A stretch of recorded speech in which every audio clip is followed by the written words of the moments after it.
Udumo kuNkulunkulu kweliphezulu nokuthula emhlabeni kubantu abathokozelwa nguye.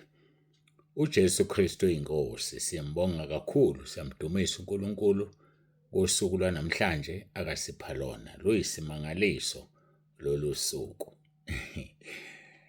Ngiyaxolisa kukhona engikuhlekayo kufika engqondweni yami ukuthi why ngithi luyisimangaliso. Siyambonga uNkulunkulu kakhulu, ngibingelele endaweni zonke ekhaya lezwi. Entabeni yendlu kaJehova yabonelelwa. Ngiyanibingelela nonke ngokwey'khundla zenu ngesivumo sethu esithi uJesu Kristu inkosi. Akusona isiqubulo, isivumo. Phela kunabanye asebengenile abasha abanga-understandi nabangaqondi. Akusona isiqubulo sebandla, isivumo sawonke umntwana kaNkulunkulu okhonza inkosi yethu Jesu, ongumlandeli wenkosi yethu Jesu Kristu. Ngoba mawuya lapha kwabaseFilip chapter 2 kusukela kuverse 9 kuya ku-11 lithi uNkulunkulu umnika igama elingaphezu kwamagama onke. Ngaleli gama elithi uJesu amadolo ayaguqa ezulwini. Malibizwa nje aguqe emhlabeni, malibizwa nje aguqe nangaphansi komhlaba.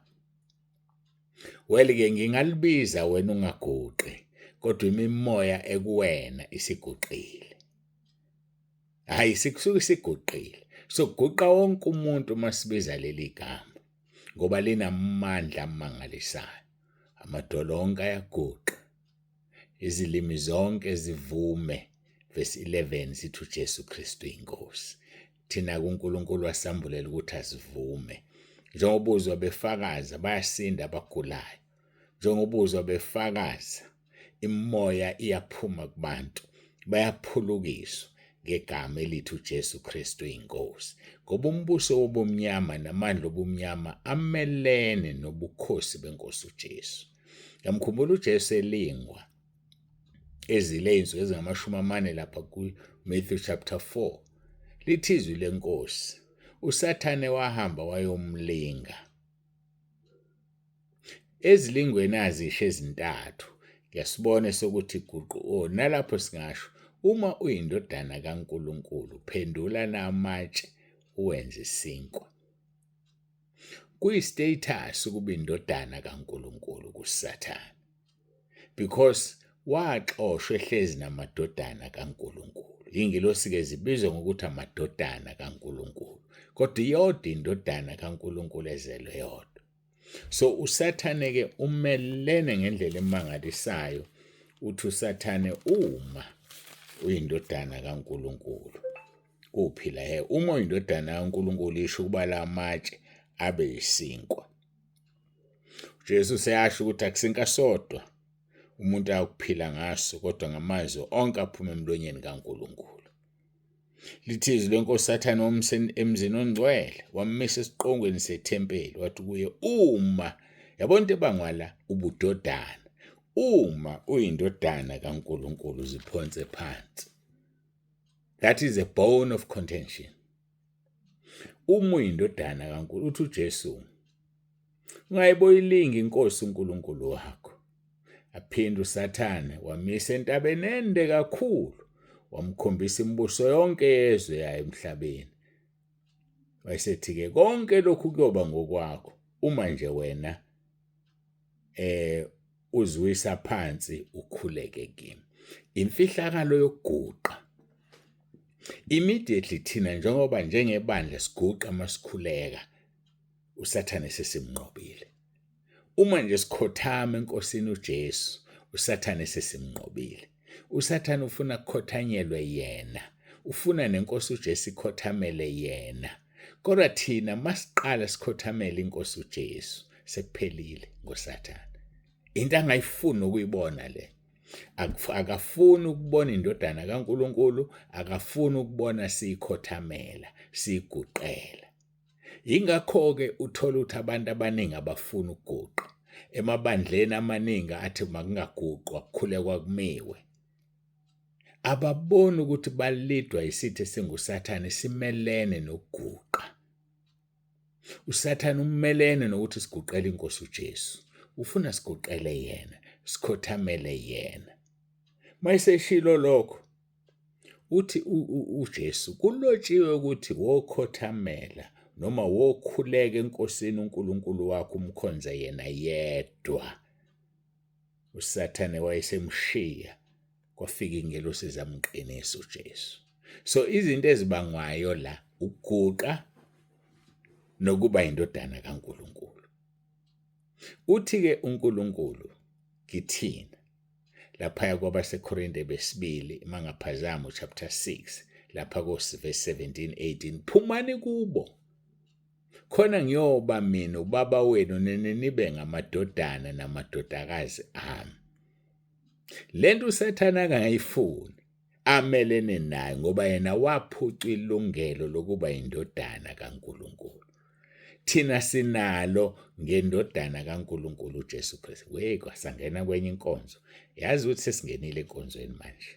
Mina ngisathi ngiya kule ejwayelekile, umoya uphephetha lapho uthanda khona. Lisho njalo iBhayibheli lithi awumazi uqhamuka phuyaphi. Kodwa sengikhona ke la. Ngingakaqhubeki-ke ake sigoqe sikhuleke.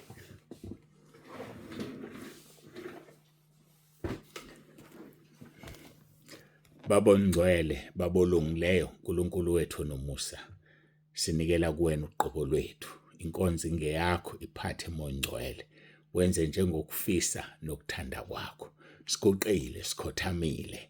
uSathane akafuni sikukhothamele Nkosi Jesu. uSathane akafuni sikukhothamele Moya Ongcwele. uSathane akafuni sikukhothamele uNkulunkulu Baba ophezu konke, somandla, mnini mandla onke. Kodwa siguqile.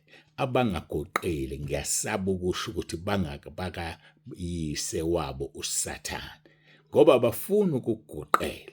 Ilento uSathane ayifunayo, ufuna kuguqelwe yena. Abantu mabehamba beyenyangeni beyohlola ezangomeni, kunendle emfushane ophoqeleka ukuthi uthuma ungena ukhothame. Sikhothamile kuleyo mnyango. Sibonga amandla sezulwini, amandla egazi asinqobisile saphuma kulezo zinto. Siyabonga Nkosi Jesu kakhulu. Wayidela impilo yakho wasilanda ebumnyameni. Wadela ubumnandi basezulwini wasithenga ngegazi lakhe elinenani elikhulu. Namhlanje siguqi noma kubani. Basho njalo abafana bangabangani bakaDaniel bathi thina Nkosi ngeke siguqe kunoma ngubani ngaphandle kaNkulunkulu odalela izulu nomhlaba. Nami ngisho njalo namhlanje ngeke ngiguqele omunye uNkulunkulu. Siyabonga uNkulunkulu wethu. Basize laba abangakwazi ukuguqa, basize laba abangafuni ukuguqa ngoba siyaguqa. Ngazi ukuthi bozivuma nini isono sabo sokungakhothameli. Udalile izulu walendlala, wawudala umhlaba uphanyekezeni. Siyabonga ke uNkulunkulu wethu, sibonga ukuba amadodana namadodakazi akho. Uthi asiphume phakathi kwabo ngoba ukwazi ukuba ubaba wethu sihlezi nabo. uJesu Kristu inkosi. Amen.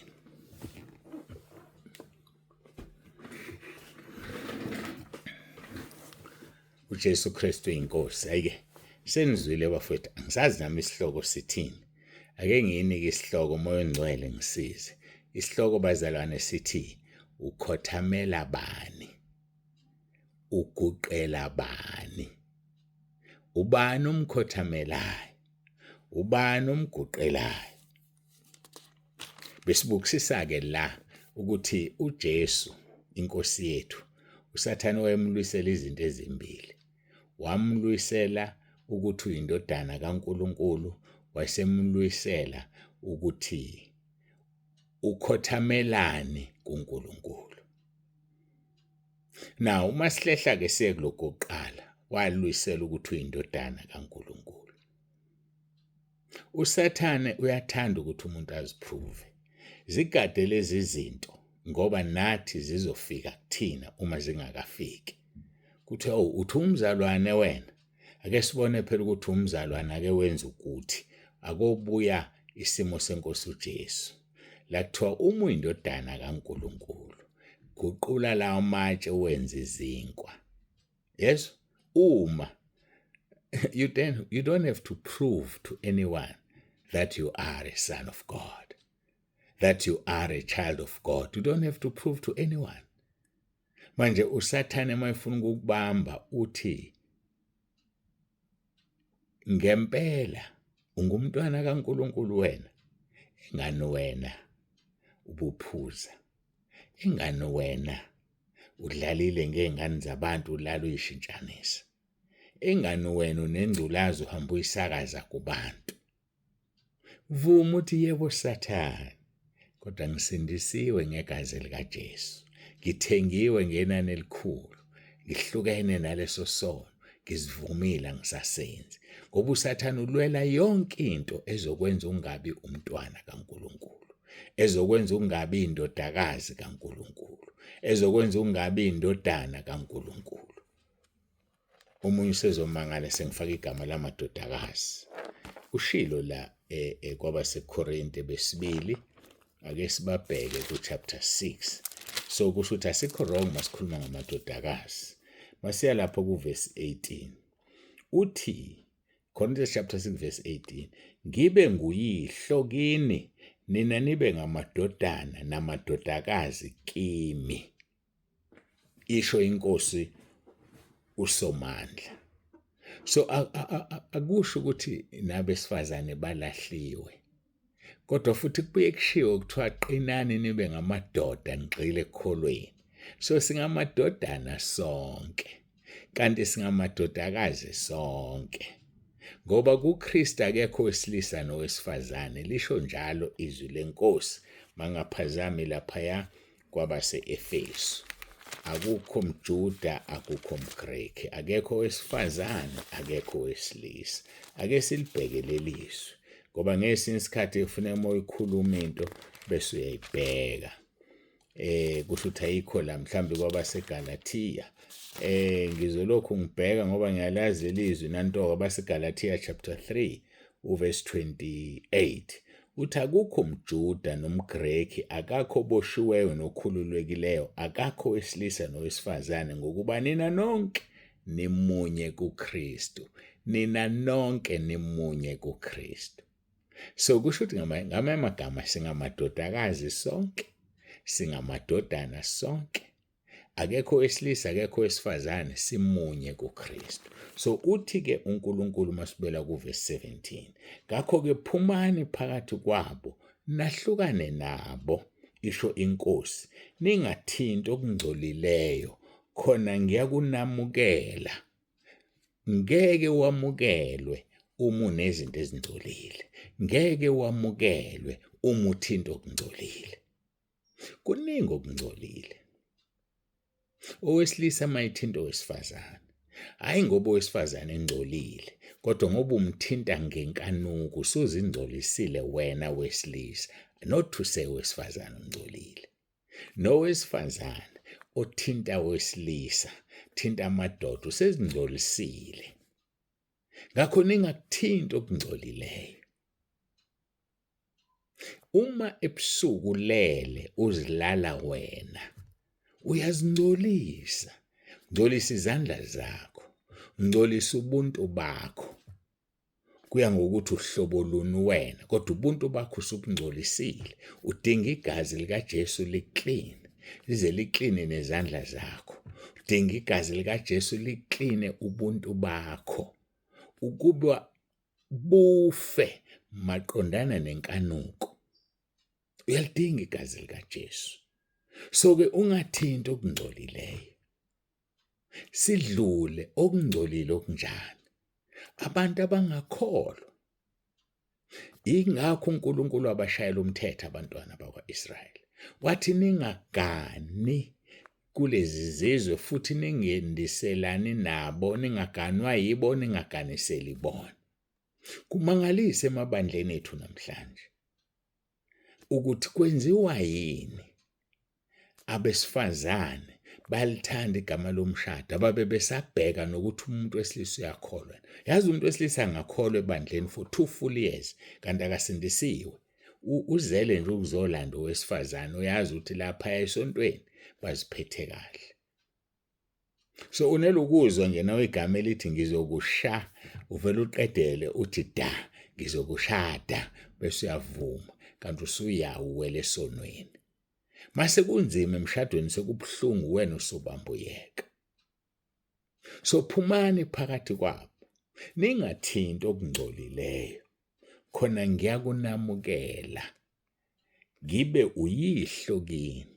Nibe ngamadodana namadodakazi kimi. Isho iNkosi uSomandla. So uSathane into ayibanga noJesu ubudodana bukaJesu. ISathane into ayibanga nathi ubuntwana bukaNkulunkulu. Ubudodana nobudodakazi bukaNkulunkulu. Nayi iSathane into ayizondayo. Ungangena emkhosini uzenze zonke izinto ezenziwayo, kodwa mawuzogudluka ungabe indodana kaNkulunkulu, that is fine with him. So asihlaleni ebungcweleni. Ngoba uJohn chapter 1 verse 12 uthi bonke abamamukelayo wabapha amandla ukuba babe ngabantwana bakaNkulunkulu. Bonke abamamukelayo. So mamukela uJesu ngoRoma 10 verse 9. Ilona zwi esilinikeziwe lokuvuma iNkosi uJesu. Ngoba umvuma ngomlomo wakho, ukholwe enhlizweni yakho ukuthi uNkulunkulu wamvusa kwabafileyo, uyasindiswa. So mvuma uJesu ukuthi uyinkosi. Ngiyadabuka ngalabo abamelene nokuthi uJesu Kristu uyinkosi. Ngoba bakhombisa ukuthi abamvuma ukuthi uyinkosi and bayophaphama esihogweni. Into abayenzayo bamelana nabathi uJesu Kristu uyinkosi.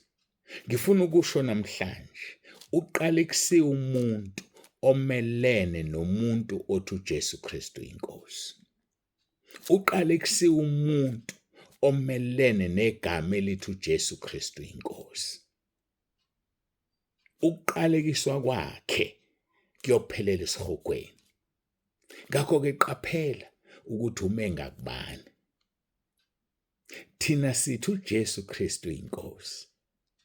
Yilwa nathi kawulwe nathi ulwa naleli gama. Bashaywa abapostoli kwathiwa ningalokothi niliphathe leli gama.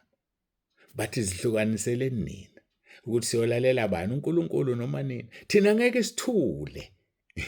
Ngeke sithule singafakazi ngalokho esikubonileyo nesikuzwileyo. Abantu bayashintsha. Beshintshiswa abanye abantu. Athi umuntu kade sethi uJesu Kristu uyinkosi ayeke. Omunye uyeka ngoba encenga umsebenzi. Konke okusemhlabeni kuyadlula, kodwa wenza intando kaNkulunkulu umele kuze kube phakade. Usuyekile wena ukuthi uJesu Kristu uyinkosi kade usho uncenga umsebenzi la uqashwe khona, ngoba umqashi wakhe akayifuni lento. Uzoyena ezulwini ocabanga. Ngeke kuye ezulwini. Pho umsebenzelelana umuntu oqalekisiwe. Umsebenzelelana umuntu omelene noJesu Kristu uyinkosi. Uma umsebenzela phela uyamsupporta. Uma umsupport uhambisana naye, mawuhambisana naye nesihogweni nonke. Kungcono ulambe uyeke lo msebenzi owuncenga ngenkosi yakho, owuncenga ngokujivaza uJesu. Ngoba ngeke kukusize. All what is in this world is not permanent, it's temporary. So ukuhlupheka kwakho nokulamba kwakho. And uNkulunkulu ukonfirmile kuMahubo 34. Wathi abalungileyo ziningi inhlupheko zabo, kodwa yena uyabophula kuzo zonke. Akavumi nanokuthi elilodwa lamathambo abo lephulwe. Uthi bayakhala abalungileyo ngenxa yenhlupheko ukuthi ngiyezwa ngisezulwini ngibatakule. So ukuhlupheka into yethu masiko lomhlaba. Ngoba thina sibona balelizwe. Angithi kunjalo nje normally. Uma usuya kwelinye izwe, i-treatment ozothithwa ngayo izufana nezakhamuzi zalelozwe because you are a foreigner. So we are foreigners in this world. Sizihambi kulomhlaba. So uma sizihambi asisufuna ukuphathwa kahle ngoba sophathwa kahle ezulwini. Kodwa uphathwa kahle kuleli uyophathwa kabuhlungu ngale kwethuna ngoba iyaphambana lento. Jakobe chapter 4 verse 4 uthi ziphingi. Anazi yini ukuthi ukuphinga uNkulunkulu akakufuni. Angisalibeki ngendlela efanele ukuthi ngijahe lapha lithi omi ewumngani wezwe uyisitha sikaNkulunkulu. So asikwazi ukuba abangani balelizwe ngoba siyizitha zikaNkulunkulu. So uSathane akafuni sibe ngamadodana namadodakazi kaNkulunkulu. Uthanda sihlale siziprova. Hey, umntwana kaNkulunkulu kambe wena phela ke kube ukuthi ungathatheki uvume noJesu akavumanga. We don't have to prove to this world. Asiziprove kulaba bantu. Akufanele siqinise bona ababuka inkambo yethu basibone singabantwana bakaNkulunkulu. Hayi basenzisa izinto basicontrol. Uma ebona uSathane uyahluleka uthi uma uyindodana kaNkulunkulu guqula la matshe wenza izinto. Uma uyindodana kaNkulunkulu eziphonse phansi ingelosi uyoyazi izingalo zakhe ezikuthwala.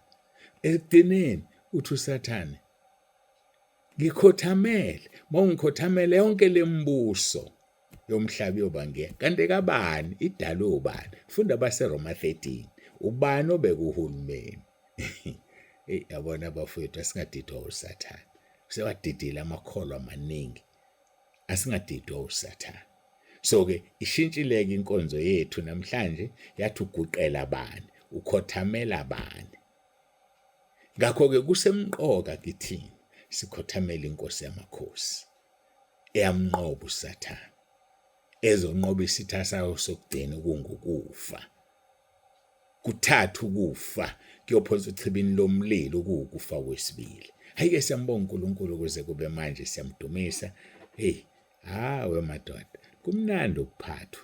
Kumnandi ukugitshelwa. Ngiyakutshela mina ngazi ukuthi ngiyaguqa ngiyathandaza ngenza yonke into mina ngazi ukuthi sizokhuluma ngokukhuleka nokukholwa. Kodwa ivele yashintsha nje sengithandazile. Yavele yishintshekela yona. Umbuzo ukuthi uguqela bani.